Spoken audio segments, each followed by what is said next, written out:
Muy buenos días, mi nombre es Juan Carlos Fassbender y vamos a ver el módulo 2, Gobierno Electrónico, de este curso que estamos viendo con ustedes, que es un curso bastante interesante, Gobierno Electrónico, Transparencia y Gobierno Abierto.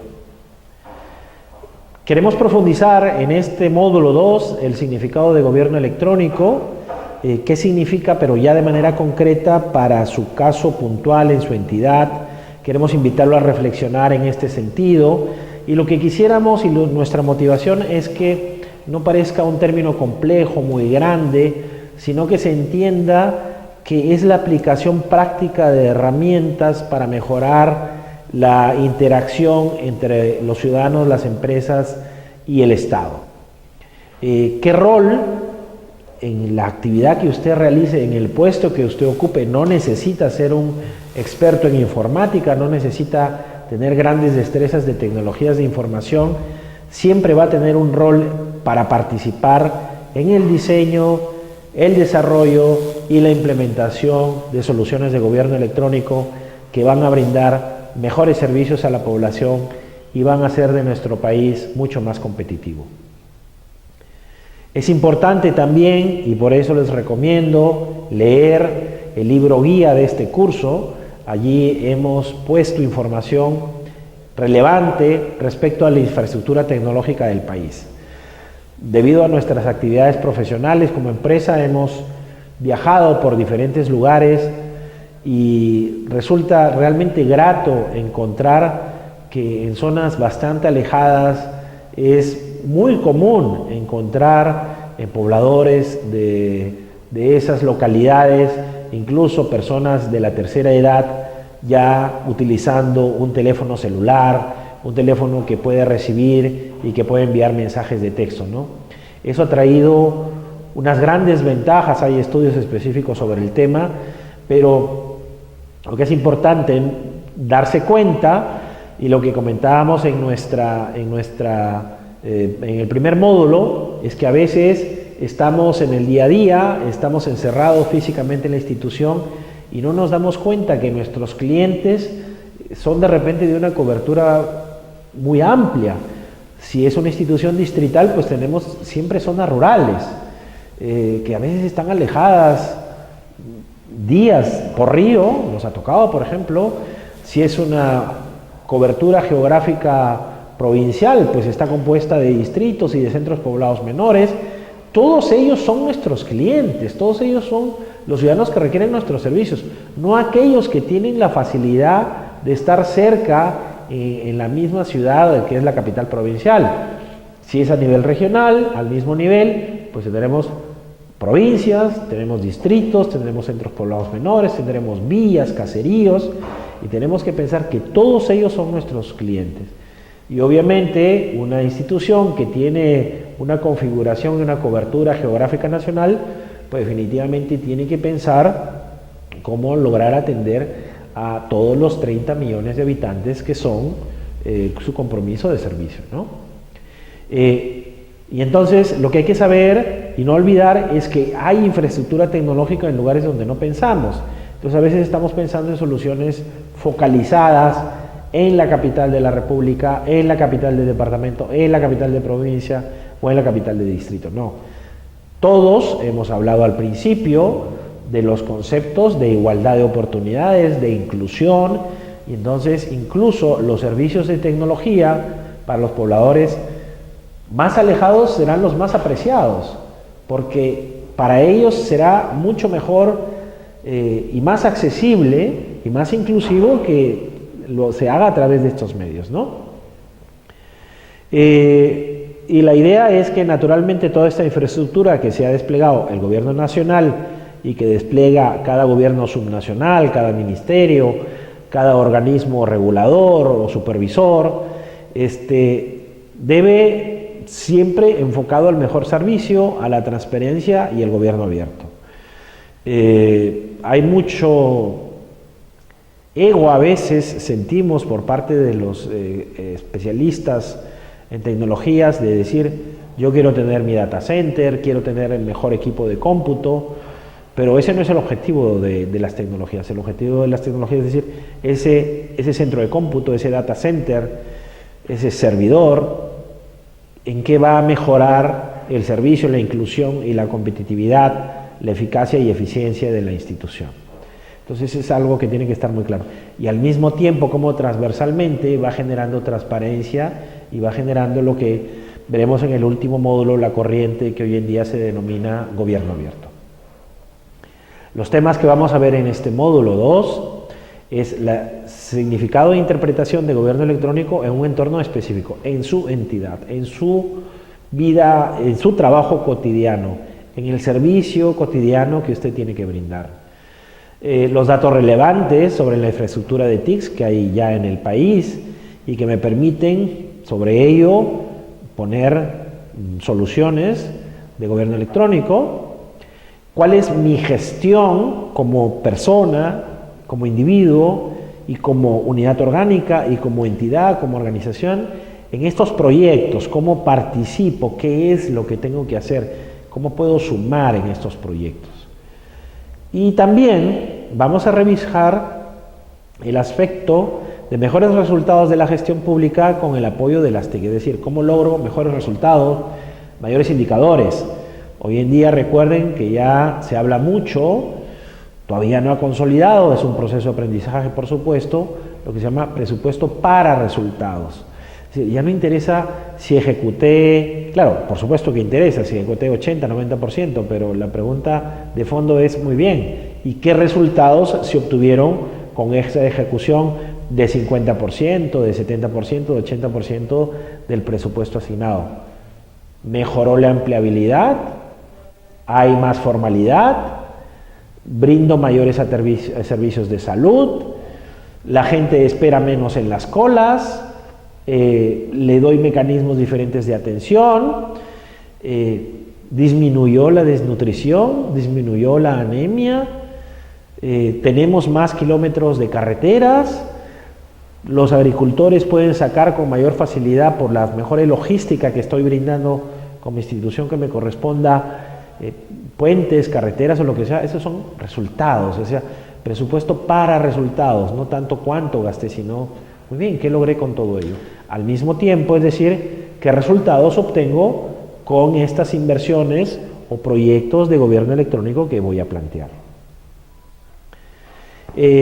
Vamos a interpretar el Plan Nacional de Gobierno Electrónico 2013-2017, la infraestructura tecnológica, cómo proponer proyectos e identificar objetivos claros, participación y el diseño de indicadores para diseño de soluciones tecnológicas.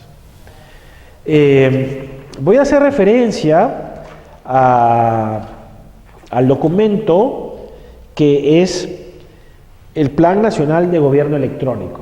Si bien allí en la transparencia lo tenemos como resumido, dice visión, lograr la transformación, y he puesto en mayúsculas transformación, para modernización, descentralización, transparencia, necesidades e inclusión social. Voy a leer, digamos, esto más ampliado, lo real es un resumen, dice visión, lograr la transformación de las relaciones del Estado, personas y empresas. Ojo, dice la transformación de las relaciones. Cómo yo me relaciono, cómo me vinculo, cómo me comunico, cómo interactúo. Entonces ya es una transformación, ¿ok? De las relaciones. Mediante el uso efectivo de las tecnologías de la información y la comunicación, contribuyendo al proceso de modernización. Modernización en todo el ámbito que implique eficiencia, eficacia, servicio, comodidad, agilidad, predictibilidad, importantísimo. La predictibilidad es un aspecto de la modernización. Quiero saber desde ya si me van a responder sí o no a una petición. Quiero saber con precisión si me vas a responder dentro de 15 días, dentro de 30 o dentro de 5 días. La predictibilidad es parte de la modernización.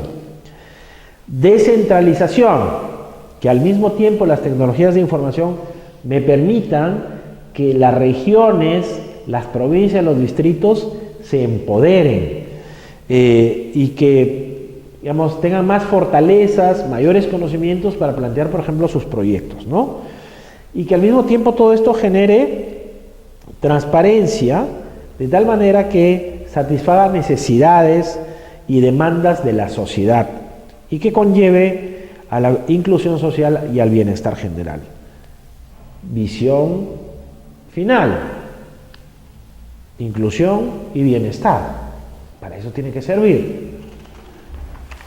Misión: ahí de manera resumida hemos puesto impulsar servicios públicos con calidad y agilizar el acceso a los ciudadanos. Muy bien, si bien es cierto la visión es lo que yo imagino, me planteo a futuro, la misión es el día a día, es lo que siente el ciudadano en su cotidiana interacción con el Estado a través de las diferentes entidades. Y voy a leer lo que significa misión dentro de este documento, ¿no? Misión: implementar la política y la estrategia nacional de gobierno electrónico, impulsando el desarrollo de capacidades y servicios públicos de calidad, facilitando acceso y agilizando, acelerando, el acceso a los ciudadanos a la información y servicios del Estado, contribuyendo hacia la consolidación de un gobierno abierto cultural.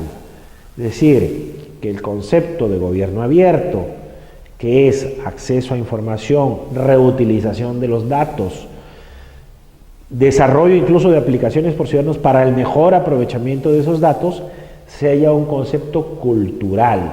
Es decir, gobierno abierto es que los datos están ahí, están a disposición y pueden ser aprovechados por los ciudadanos de la manera que mejor convenga, e incluso se reutilizan y son reaprovechados como un feedback por el Estado. La entidad en la que usted se desempeña debe interpretar esta visión y esta misión, ¿no? Yo les invito que se reúnan entre ustedes y digan: muy bien, esta es la visión de este documento del Plan de Desarrollo de la Sociedad de la Información en el Perú, pero vamos a ver eso cómo lo aplicamos aquí en nuestra cotidiana actividad, ¿no? Y también la misión y la visión, por supuesto, ¿no? Debe comprender los objetivos y resultados individuales, y reiteramos, para ser más competitivo, para brindar el mejor servicio, y plantearse también como área, ¿no? Es decir, cómo somos mejor como área, cuál es qué es lo que hacemos aquí y cómo lo podemos hacer mejor, ¿no?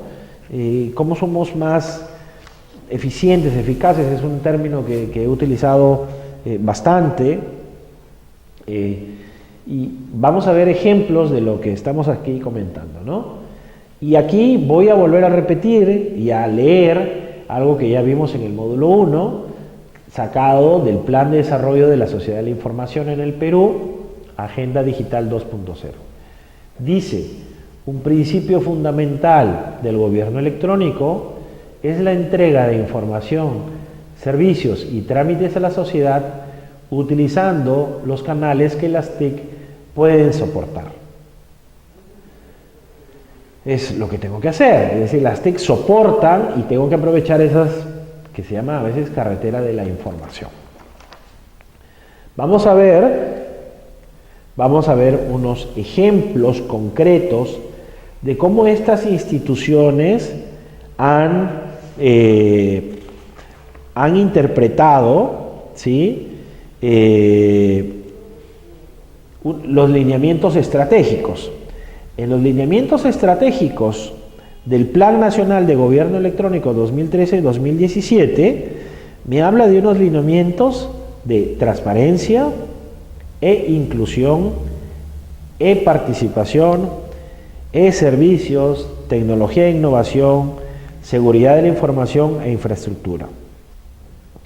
En esta lámina vemos ahí, por ejemplo, transparencia, OCITRAN.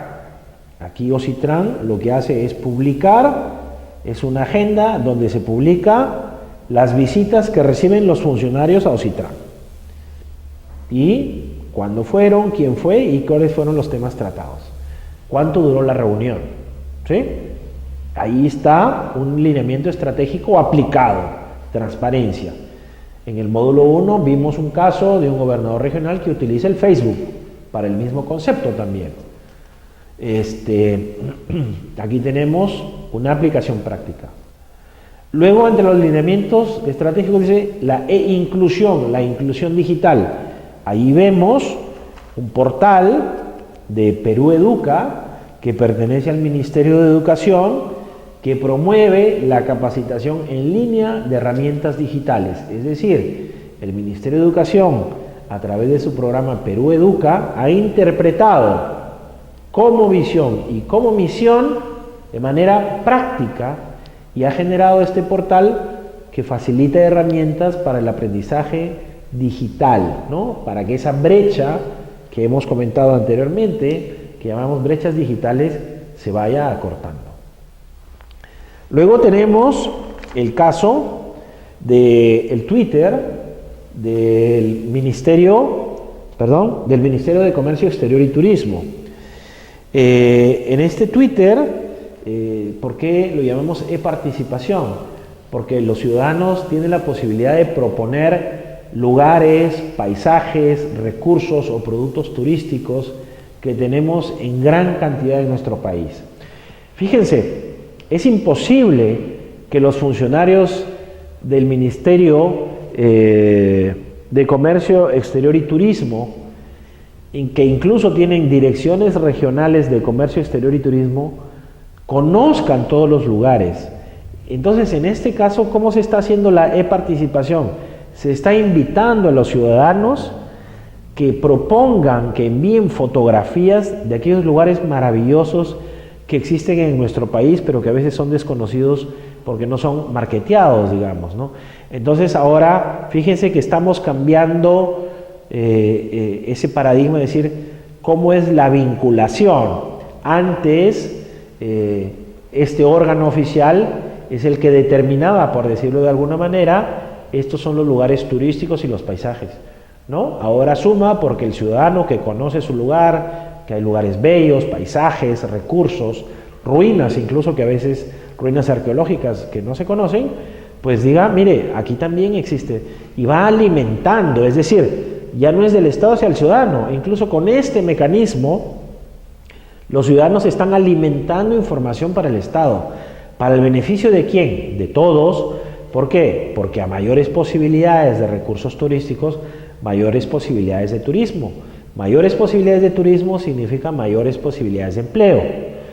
Más o menos se calcula que un turista moviliza 100 empleos diferentes, desde el bus, el avión, el chofer, el mecánico, el joven que ayuda con las maletas, las empresas que son operadores turísticas, la imprenta, la pequeña imprenta que imprime el folleto,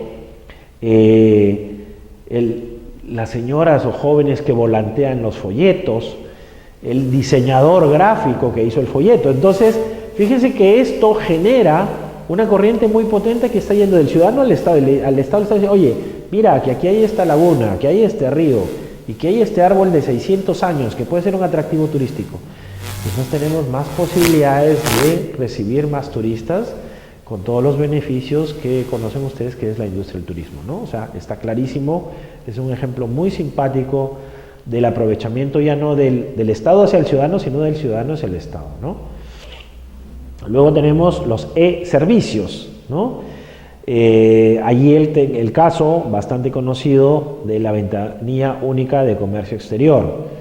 Esta ventanilla única de comercio exterior, que viene funcionando ya hace algunos años y que se va perfeccionando, ha significado que Perú, como política de Estado, pues es un país exportador.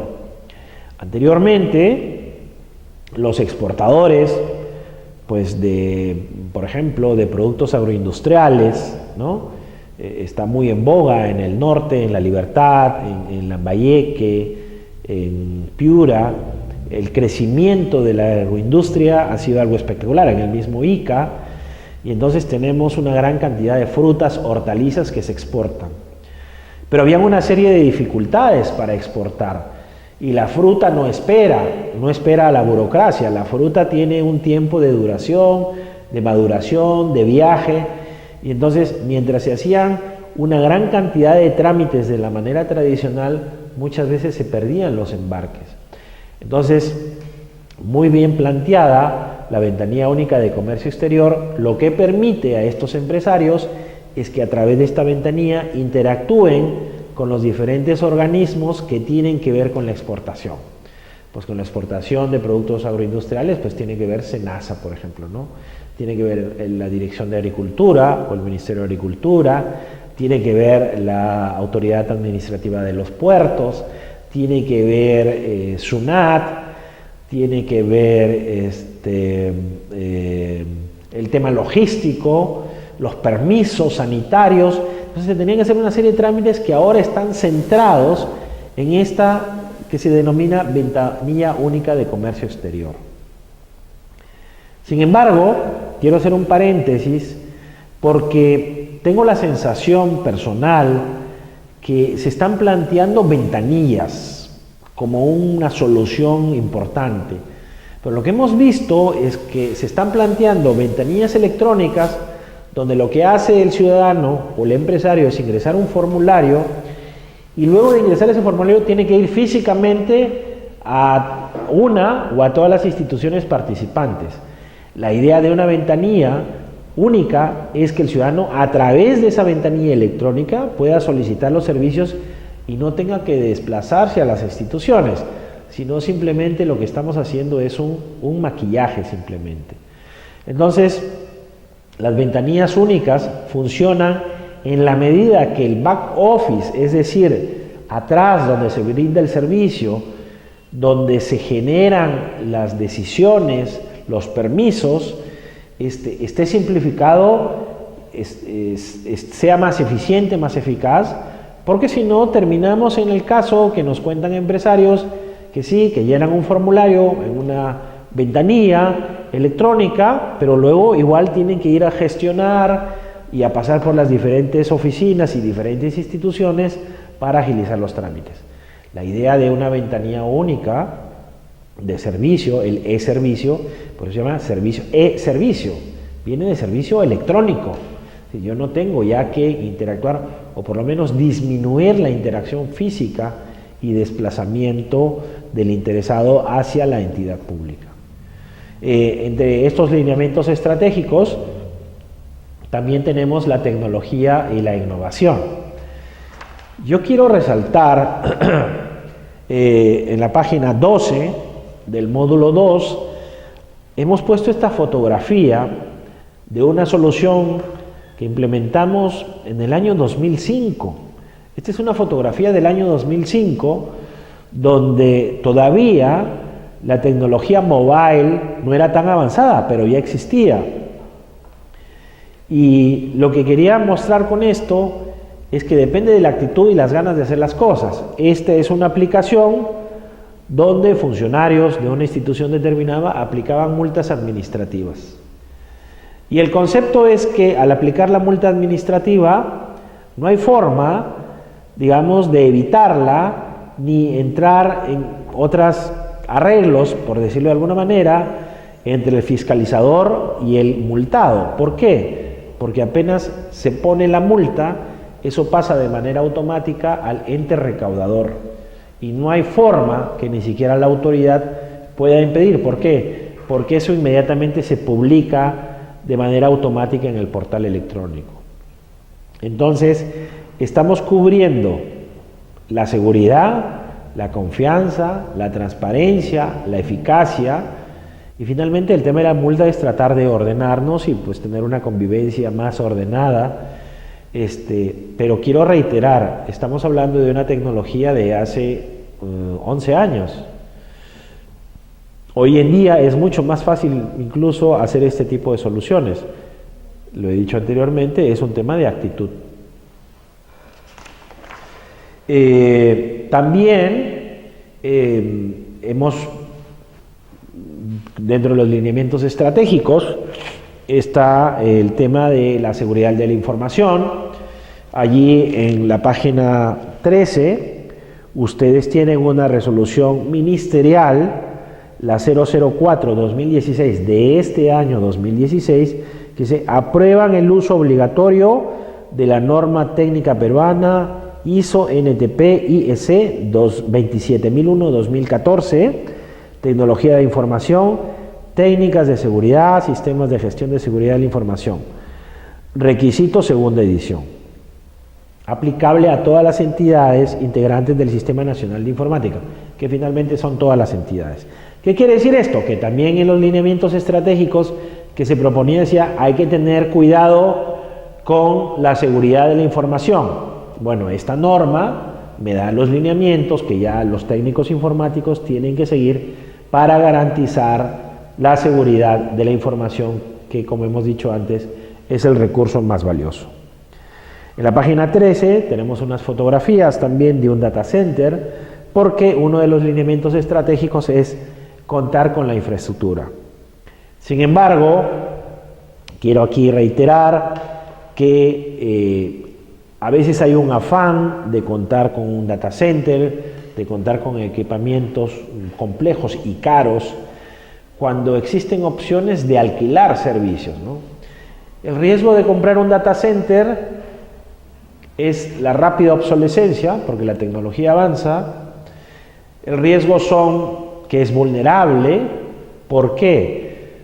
Porque un ministerio, porque un gobierno regional, un gobierno local, su core business no es administrar data centers. Entonces, en el mundo existen empresas especializadas en administrar data centers que tienen réplicas en diferentes países. Entonces, el tener un data center tenemos que pensar que significa una distracción, una preocupación, recursos humanos distraídos en tratar de defenderse de los ataques de los hackers, de los virus, que si de repente falta espacio hay que comprar otro disco duro. En cambio, cuando compramos el servicio nos olvidamos de esto, son empresas de prestigio que cada vez disminuyen los costos por la misma competencia, y nos dedicamos a lo que realmente nos corresponde, ¿no? Es una reflexión porque hemos visto demasiados data centers a nivel nacional subutilizados, que ha sido tal vez más por entusiasmo, por cubrir un ego de las personas que están vinculadas a las tecnologías de la información, ¿no? Quiero comentar esto porque considero que es un tema importante a tomar en cuenta, ¿no? Sin embargo, aquí también lo que hay que decir es que no podemos pensar en gobierno electrónico de ninguna manera cuando hay un caos interno. Para muchos es conocido que las instituciones del Estado hacen sus esfuerzos por ponerse al día, por llevar todo de manera ordenada, pero la realidad es que somos un poco caóticos. Es un desperdicio de dinero pretender implementar soluciones de gobierno electrónico cuando los procesos no están optimizados, no están identificados, cuando no están simplificados, cuando no se ha descubierto con precisión quién es el responsable, como se dice, quién es el propietario del servicio, quién es el responsable de que esto funcione. Y entonces en la fotografía que les muestro allí, en la página 14, que también lo tenemos aquí en la lámina, es la oficina logística de una institución. Esta institución tiene para compras de cerca de 1.500 millones de soles. Entonces es imposible que de la manera gráfica, como lo estamos viendo, como lo hemos visto de cerca, y por eso nos llamó tanto la atención, es que una oficina de logística que tiene que hacer compras por 1.500 millones de soles trabaja de la manera como estamos viendo. Primero tenemos que ordenar ese caos, primero tenemos que ver la secuencia de los pasos, de los procesos, y luego recién pensar en temas de automatización. He escuchado, hemos visto también casos en el cual, reitero, se compra un gran equipamiento, pero que los procesos siguen siendo del estilo como ustedes ven en la foto. Entonces, hay que tener mucho cuidado porque primero tenemos, como se dice, que ordenar la casa para luego pensar en tecnología.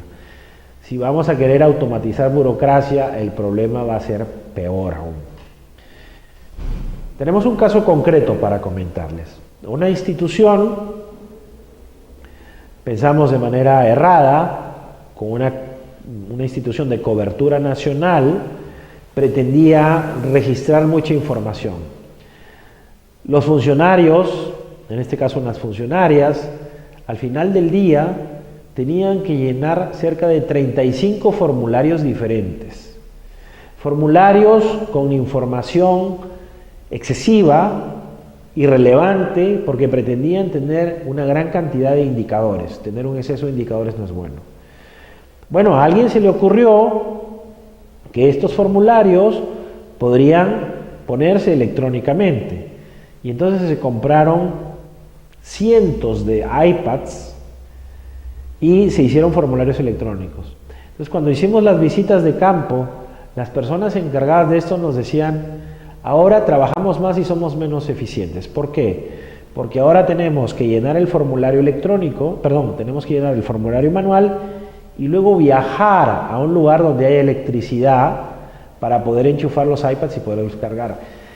Los funcionarios que decidieron la compra de estos equipos desconocían la realidad de su institución, que tenía una cobertura geográfica muy amplia, pero especialmente en zonas rurales. Por lo tanto, la compra de los iPads fue un problema más que un beneficio.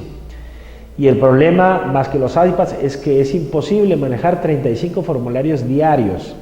Lo que se hizo fue una revisión y finalmente de 36 formularios quedó un formulario con 10 preguntas para marcar sí o no, y con lectores de código de barras, pues la lectura de los resultados finales diarios se hacían muy fácilmente, ¿no?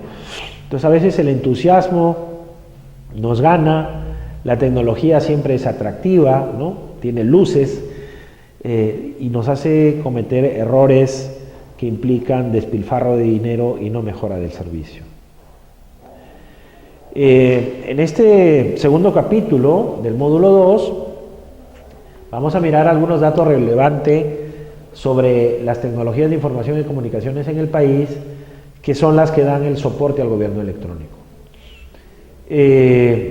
Definitivamente ningún país ha logrado el desarrollo en este aspecto sin la intervención del Estado, ¿no? El Estado tiene que poner la plataforma, las empresas privadas no podrían brindar los servicios si es que esta fibra dorsal óptica, por ejemplo, esta columna vertebral por donde van las comunicaciones, pues el Estado es su responsabilidad. Ya las empresas privadas aprovechan, en el buen sentido del término, estas facilidades. El mismo reto, por supuesto, corresponde a las instituciones del Estado, ¿no?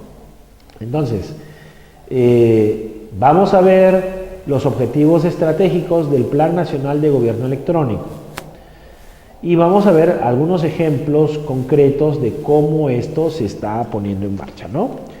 En la página 16 tienen ustedes algunos ejemplos, pero nosotros nos vamos a referir de manera más breve. Entonces, tenemos ahí en la columna de la derecha de la lámina que están viendo, tenemos los objetivos estratégicos del Plan Nacional de Gobierno Electrónico 2013-2017. El objetivo estratégico 1 dice: lograr el desarrollo y la prestación de mejores servicios para la sociedad a través de la interoperabilidad entre las entidades del Estado, el sector privado y la sociedad civil. Para este caso, ya existe la plataforma de interoperabilidad del Estado peruano, que es aquella plataforma que lo que va a intentar o va a lograr es que se intercambien información complementaria diferentes instituciones del Estado. Por ejemplo, cuando yo voy a sacar un pasaporte, la identidad en el Perú es única y la identidad la tiene RENIEC. Por lo tanto, Migraciones, la oficina encargada de migraciones de los pasaportes, tiene que ser interoperable con RENIEC para poder obtener los datos de la identidad. Porque solo puede tener una identidad, no tiene sentido, siendo RENIEC su objetivo fundamental, la garantía de la identidad de cada uno de los peruanos, que Migraciones maneje otra base de datos de identidades. Lo que necesita Migraciones es el complemento que le brinda RENIEC, y esto es lo que se llama interoperabilidad. Nosotros en el documento guía de este curso, en la página 17, les estamos sugiriendo que entren a una dirección de YouTube donde se explica de manera bastante sencilla y concreta en qué consiste esta plataforma de interoperabilidad o PIDE. El segundo objetivo estratégico del Plan Nacional de Gobierno Electrónico dice acercar el Estado al ciudadano a través de mecanismos que aseguren el acceso oportuno e inclusivo a la información y una participación ciudadana como medio para aportar a la gobernabilidad y transparencia de la gestión del Estado. Tenemos ahí un caso concreto como ejemplo, hay un portal que se llama serviciosalciudadano.gov.p. En ese portal los ciudadanos pueden encontrar fácilmente y pueden tramitar fácilmente servicios, trámites que brindan las diferentes instituciones. Para el objetivo 3, el objetivo estratégico 3, dice garantizar la integridad, confidencialidad y disponibilidad de la información pública mediante mecanismos de seguridad de la información gestionada. Como ejemplo de cumplimiento de este objetivo 3, tenemos la ley 27269, que es la ley de firmas y certificados digitales. Sí, señores, existe la ley de firmas y certificados digitales y algunas instituciones en el Perú, pocas aún, ya la están utilizando. En el objetivo estratégico 4 dice fomentar la inclusión digital de todos los ciudadanos, especialmente los sectores vulnerables, a través de la generación de capacidades y promoción de la innovación tecnológica, respetando la diversidad cultural y el medio ambiente. Como ya habíamos comentado, se ha firmado ya el contrato, esperamos que aproximadamente 6 meses tendremos desplegado en cerca de 198 capitales de provincias la red dorsal de fibra óptica, que va a ser una autopista. Imaginemos que ahora tenemos una pista angosta y cuando hay una autopista quiere decir que puede transmitirse más información, como he comentado, videos, por ejemplo, la interacción es mucho más sencilla, ¿no? Este es un tema bien importante, pero de nada sirve que el Estado ponga estas facilidades cuando las empresas, las personas y las mismas instituciones públicas no las aprovechen. El objetivo estratégico 5 dice proponer y adecuar el marco legal a fin de asegurar su cumplimiento para el despliegue del gobierno electrónico en el marco del desarrollo de la sociedad de la información. Para este objetivo 5 ya hemos visto que en el portal de la Oficina Nacional de Gobierno Electrónico e Informática existe una parte del portal donde está toda la normativa que uno puede consultar y se va a dar cuenta que es una normativa bastante moderna que facilita la implementación de este tipo de soluciones. Sin embargo, hay voces que alertan respecto a que logremos un desarrollo importante en gobierno electrónico.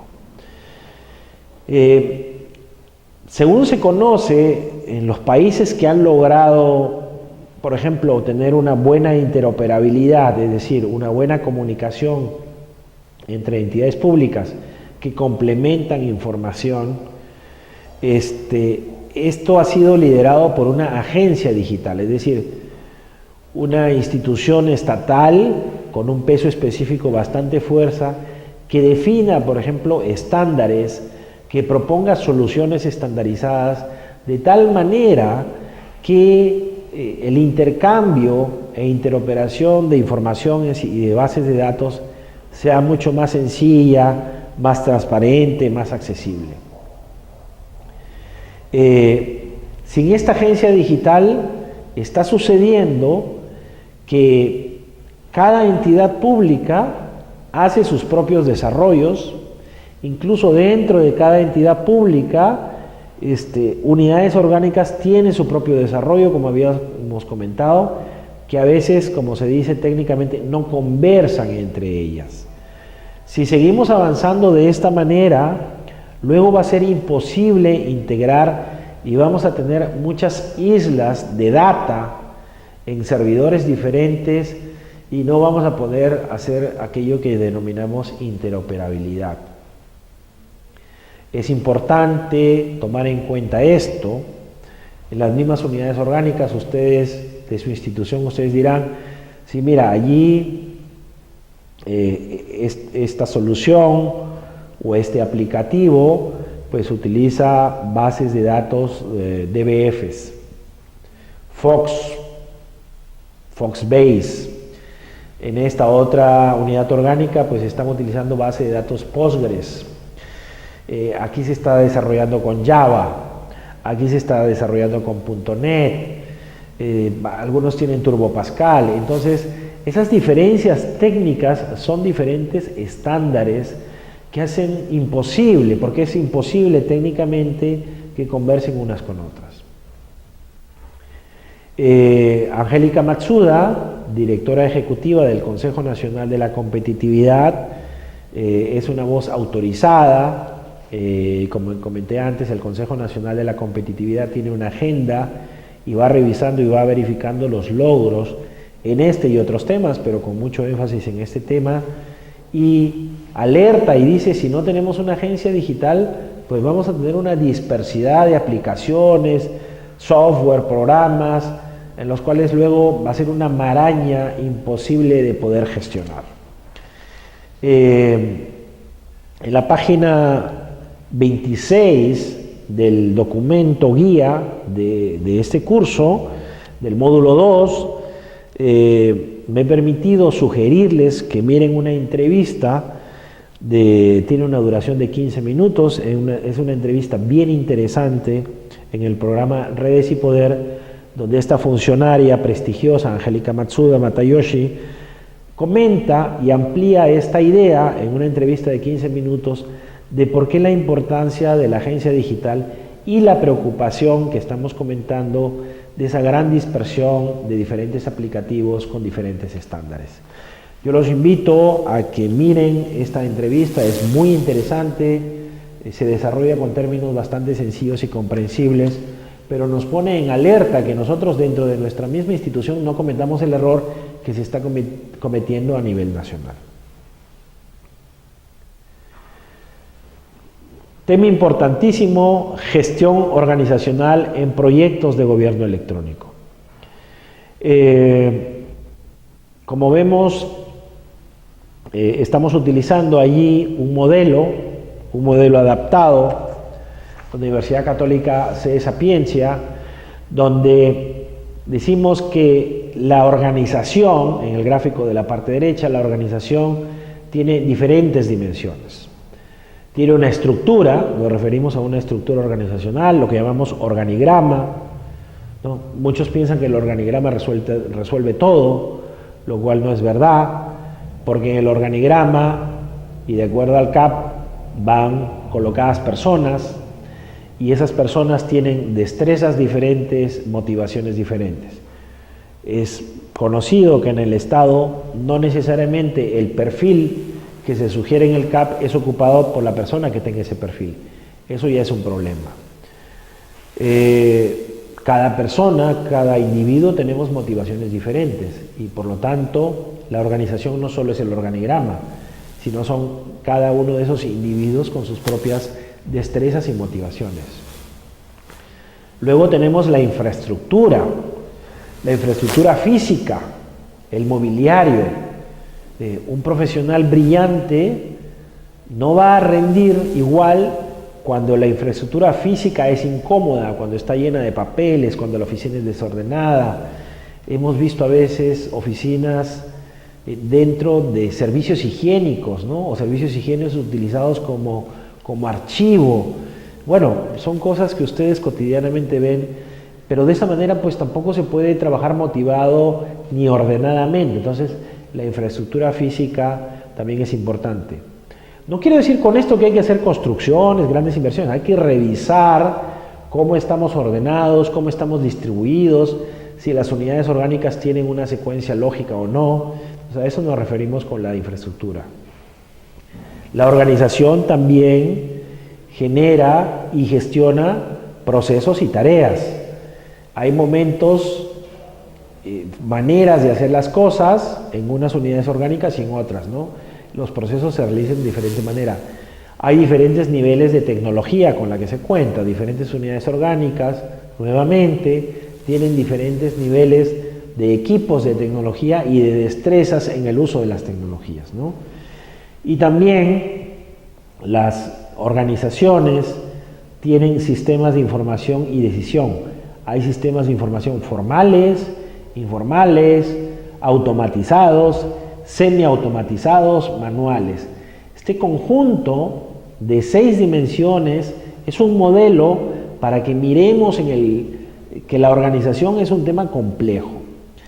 Y viene, ¿y cuál es el momento ideal? Pues no existe un momento ideal para poner proyectos de gobierno electrónico en marcha. No existe el momento ideal.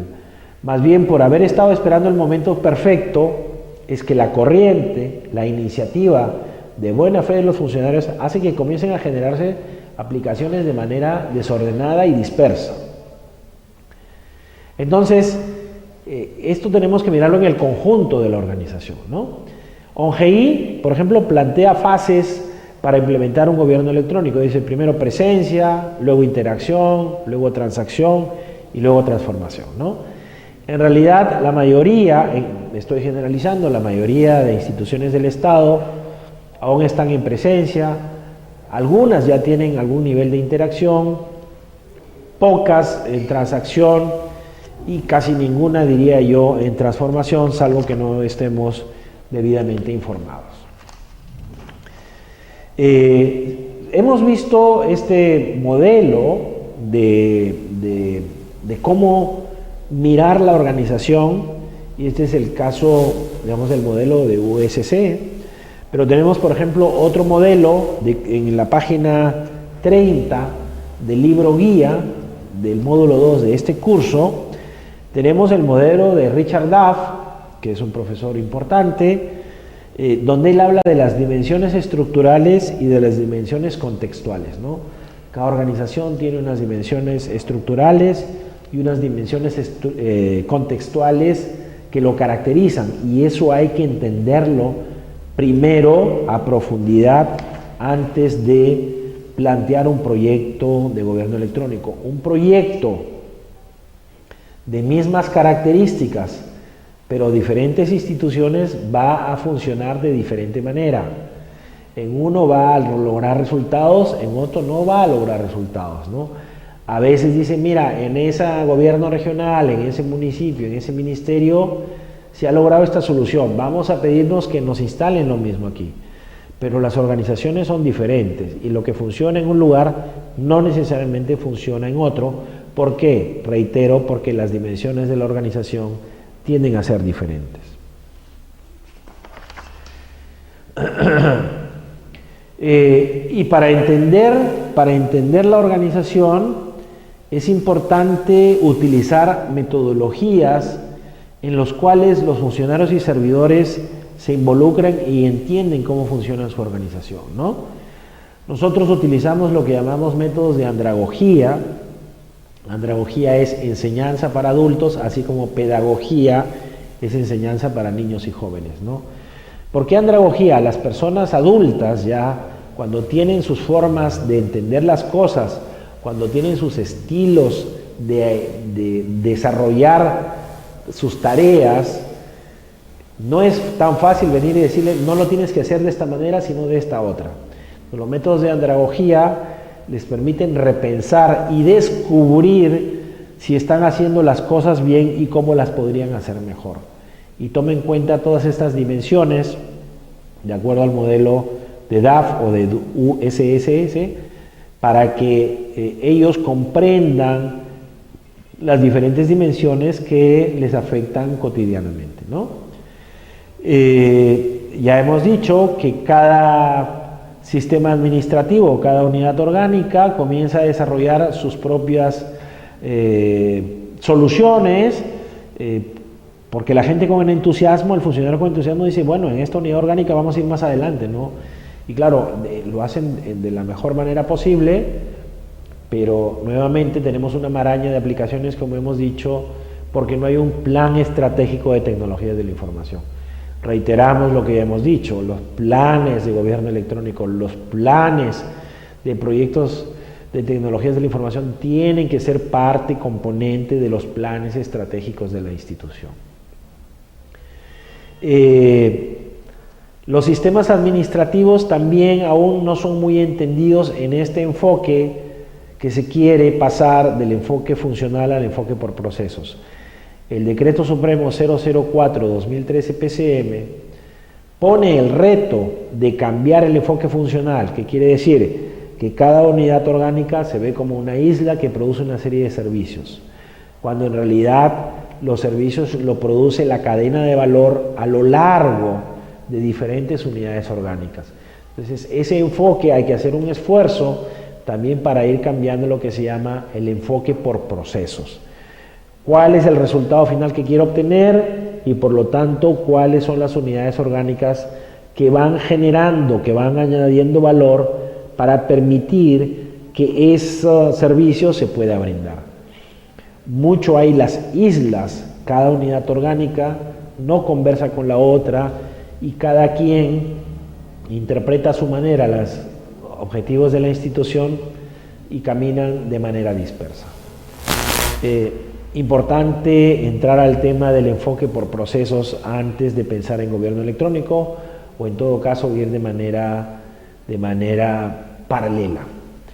En la fotografía, las dos fotografías que tienen ustedes en la lámina, las dos fotografías superiores, notarán que esas funcionarias están utilizando sorbetes para hacer un ejercicio que ahora no compete mucho explicarlo en detalle, pero ellas a través de este ejercicio luego se hacen una reflexión y entienden cómo funciona una organización.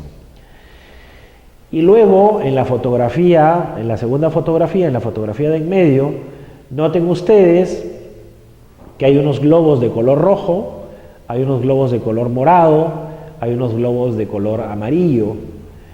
Y este es un ejercicio práctico también para entender los procesos, siguiendo la metodología que se llama los 6 sombreros para pensar, de un señor Buono. Es una metodología muy interesante de andragogia, donde justamente los equipos que son diferenciados por los colores, en este caso amarillo, morado, verde también, pero en la fotografía aparece azul, rojo, amarillo, morado.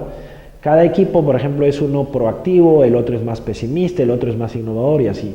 Entonces se van juntando diferentes perspectivas para darse cuenta si un proyecto realmente podría funcionar o no, porque se utilizan diferentes puntos de vista identificados de acuerdo al color del equipo y los participantes. En nuestro archivo personal tenemos esta fotografía de la parte inferior, que es, como ven ustedes, es un almacén de documentos, de repente el más ordenado que hemos visto a nivel nacional, pero lo penoso de esto es que cuando hemos hablado con la persona encargada de este archivo documentario, nos dice que le hacen consultas máximo como 10 veces al año sobre todos estos documentos. Entonces la gran pregunta es, ¿para qué hacemos un esfuerzo y para qué tenemos almacenado tanto documento utilizando espacio, que significa costo, y cuando se va quedando chico pues construyen más para seguir guardando? Cuando ya tenemos escáneres tan baratos, ya podríamos ir pensando, ¿y por qué tenemos almacenado tantos documentos que solo una persona puede encontrarlos cuando hay soluciones sencillas en las cuales yo puedo escanear con un escáner doméstico los documentos por lo menos más importantes y almacenarlos de manera digital, cuando luego su búsqueda va a ser bastante simple y bastante rápida, ¿no? Pero no, es costumbre de tener los documentos físicamente guardados, es válido, es legal el escaneo y, digamos, formalización a través de documentos digitales, y tiene la misma validez.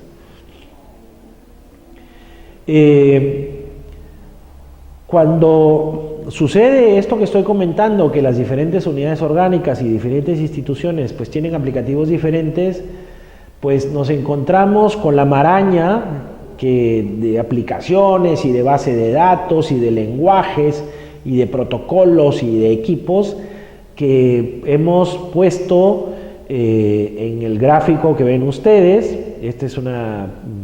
La fuente es una compañía Gartner que hace investigación sobre este tipo de temas, y entonces integrar, obtener información y tener interoperabilidad con diferentes estándares es casi imposible. Sin embargo, esto tiene una explicación científica que se llama el modelo de etapas de Nolan. Nolan es un profesor emérito de la Universidad de Harvard que ha ayudado a entender cómo las organizaciones van adaptando la tecnología en su operación cotidiana. Y entonces él habla de un inicio donde primero se adquieren los primeros equipos, hay mucha resistencia al cambio, luego el personal ve que hay resultados y viene la etapa que él llama la etapa 2 o etapa de contagio o expansión, donde comienza a aparecer gran cantidad de aplicativos de diferentes estándares. Cada unidad orgánica, como hemos comentado, trata de poner sus propias soluciones y luego pues esto se comienza a desbordar y viene la etapa de la formalización. Ya la autoridad, el jefe de pliego, se da cuenta de este problema y comienza a decir, bueno, vamos a formalizar, vamos a decir que solo vamos a utilizar este tipo de estándar o este tipo de lenguaje, o no es que aquí cualquiera va y contrata y compra e implementa, sino que vamos a irnos ordenando, y eso es lo que se llama la etapa de formalización. La etapa de integración es que cuando ya se plantean proyectos integrales, de ahí su nombre, integración, es decir, no que cada unidad orgánica va a crear sus propios aplicativos, sino que ya se comienza a diseñar de manera conjunta y de manera profesional cómo hacer ya una solución que integre las diferentes unidades que componen una entidad, ¿no? Luego es la administración de los datos, que comienza ya la institución a darse cuenta que en esa información, a través de los sistemas integrados, tiene datos muy valiosos, tanto para brindar servicios como para obtener decisiones, para poder tener información valiosa a través de esos datos históricos que permiten sacar algunas conclusiones y que permiten a los profesionales, a los técnicos, a la autoridad una mejor toma de decisión, ¿no? Y la madurez ya se refiere a que las tecnologías de información, las soluciones de gobierno electrónico se incorporan, son parte natural del cotidiano, de la cotidiana operación de la institución, ¿no? Nolan dice que se ha llegado ya a una etapa de madurez donde se ve con respeto, ¿no? Con profesionalismo, ya no tanto con curiosidad, con profesionalismo, y en cada decisión que toma la entidad, toma en cuenta cómo incorporamos aquí tecnologías de la información. Esa ya es la etapa de la madurez.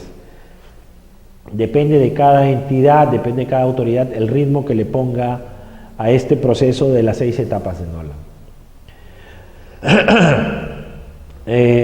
Sin embargo, reiteramos que primero hay que descubrir los servicios y procesos. Segundo, no lanzarse a temas de automatización interna si no realizo simplificación administrativa. Ven ustedes ahí el gráfico de la figura del gráfico, un diagrama de flujo sumamente complejo, y es un extracto, es solo una parte, ¿no?, de un proceso muy complejo para obtener un documento específico. Y entonces, naturalmente, no vale la pena automatizar esto. Esto primero hay que simplificarlo. Existe un manual de simplificación administrativa que se basa en un decreto supremo también. Y entonces hay que ir a eso, hay que ir a la simplificación administrativa, ¿no?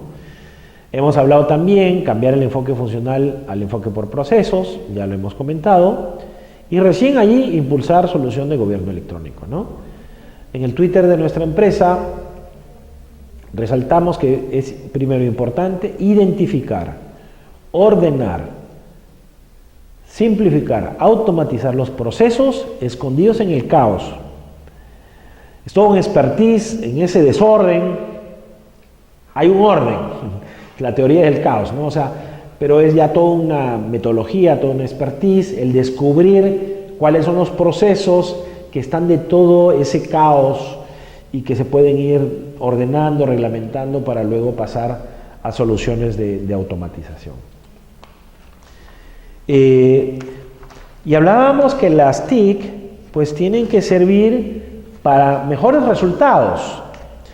Y entonces entre los mejores resultados nos proponen indicadores, información sobre brechas, ¿no? En cada jurisdicción, en cada nivel de competencias de las instituciones públicas tienen fuentes de información como el INEI, el Banco Central de Reserva, el mismo Consejo Nacional de Competitividad publica un documento que se llama Índice de Competitividad Regional, que mide diferentes pilares y aspectos, de tal manera que la autoridad conoce de antemano cuáles son los problemas de su jurisdicción y que corresponden a sus competencias. De tal manera que dice, muy bien, aquí tenemos este tipo de indicadores que no son buenos y tenemos que mejorarlo. Y se lanza a brindar servicios que van a hacer que estos indicadores mejoren, ¿no? Pero es bueno tener indicadores, porque los indicadores me permiten medir. Nosotros, para comparar, medir es comparar, ¿no? Pesar, tomar temperatura, medir longitud, es comparar respecto de un patrón. Entonces, si yo no mido, si yo no tengo un indicador que me indique si estoy mejor o peor de un mes al otro o de un año al otro, pues vamos caminando, se va avanzando sin ninguna visión clara. Entonces, bien importante el tener indicadores, ¿no? Por ejemplo, lo comentaba, también es mejor medir cantidad de kilómetros de vías mantenidas, nuevos empleos generados en el distrito, a consecuencia incluso de esas nuevas vías, que solamente el porcentaje de ejecución presupuestal. Y es increíble que el dato de ejecución presupuestal sí se pueda conocer a nivel nacional por este aplicativo de transparencia económica del Ministerio de Economía y Finanzas.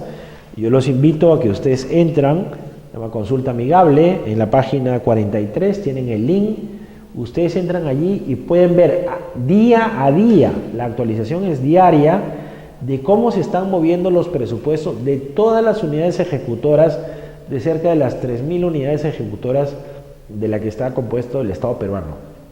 Día a día se puede conocer el progreso, la progresión de la ejecución presupuestal. Y eso se puede saber de las 3.000 unidades ejecutoras.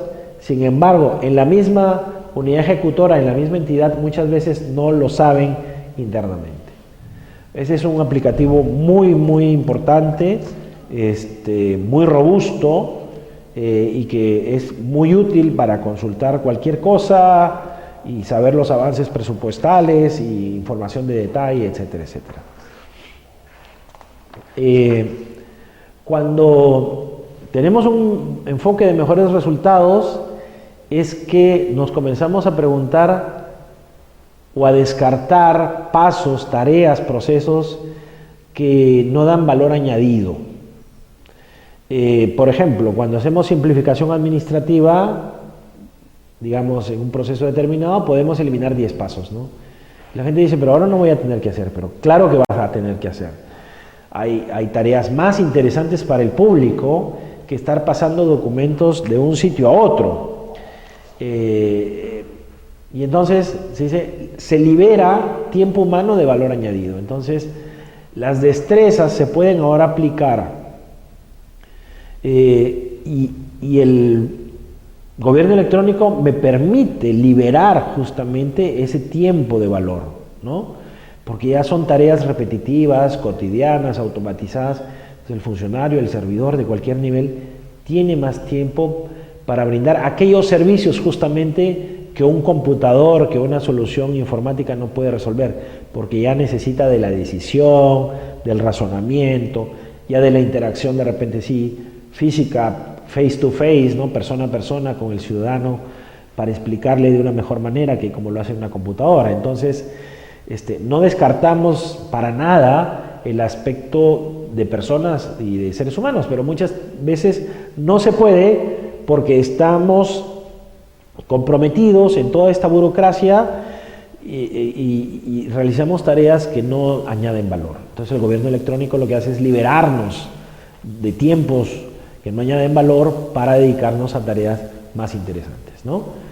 Es importante que los usuarios participen en el diseño de las soluciones, porque si no sucede lo que grafica este dibujo muy clásico dentro de los informáticos, en los cuales el usuario requería de una solución, él lo interpreta de una manera, luego el analista de otra manera, el proveedor de servicios de otra manera, y finalmente cuando se le entrega al usuario lo que pidió, dice, no, pero si esto yo no es lo que necesitaba, este era otro tema, pero se cree que el usuario final, el que va a hacer el uso de la aplicación, le explica al técnico informático y ya listo, y se ve luego de 6 meses. No es así. Hay que estar comprometido, hay que acompañar, hay que ir mirando, monitoreando para estar seguro que se está haciendo el desarrollo con apoyo de las TIC de algo que realmente va a ser útil, ¿no? Y en el módulo 3 vamos a ver lo que se denomina el mapa de procesos, que es una metodología interesante y además es una metodología oficial que permite justamente que tanto los usuarios como los técnicos manejen un lenguaje común. Muchas gracias por su atención en este módulo 2 y ya nos veremos en el módulo número 3.